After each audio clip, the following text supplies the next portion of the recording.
Hi అండి, ఈరోజైతే నేను కేఎఫ్సి చేస్తున్నాను. ముందైతే ఇలాంటి స్కిన్ ఉన్న లెగ్ పీసులు తీసుకోవాలి, అప్పుడే కేఎఫ్సి టేస్ట్ బాగుంటుంది. ఇందులో అయితే ఒక 2 టేబుల్ స్పూన్ల కారం, రుచికి సరిపడ్డ సాల్ట్, చిటికెడు పసుపు, ధనియాల powder, garam masala, chicken powder కూడా వేసుకోవాలి. అలాగే 2 టేబుల్ స్పూన్ల ఆయిల్ వేసుకోవాలి. 2 టేబుల్ స్పూన్ల అల్లం వెల్లుల్లి పేస్ట్ కూడా వేసుకుని మంచిగా కలుపుకోండి. ఒక హాఫ్ అన్ అవర్ పాటు ఫ్రిడ్జ్లో మ్యారినేట్ అవ్వనివ్వండి.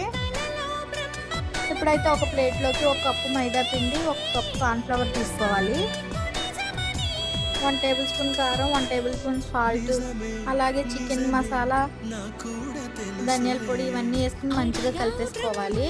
ఇప్పుడైతే మ్యారినేట్ అయిన చికెన్ లెగ్ పీస్ని తీసుకుని మంచిగా అందులో ప్రెస్ చేస్తూ కలుపుకోండి. అలాగే కోల్డ్ వాటర్లో ఒకసారి డిప్ చేసి మళ్ళీ పిండిలో కలపండి. అలా 2 టైమ్స్ చేయండి, మంచిగా పట్టిద్ది స్టఫ్.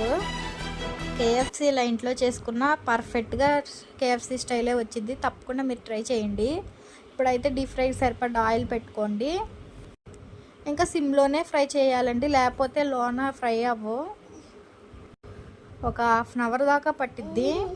ఇట్లా మంచిగా ఫ్రై అయిపోవాలి. నాకైతే కేఎఫ్సి ఎప్పుడైనా తినాలని అనిపించినప్పుడు నేను మ్యాక్సిమం ఇలా చేసుకుంటాను.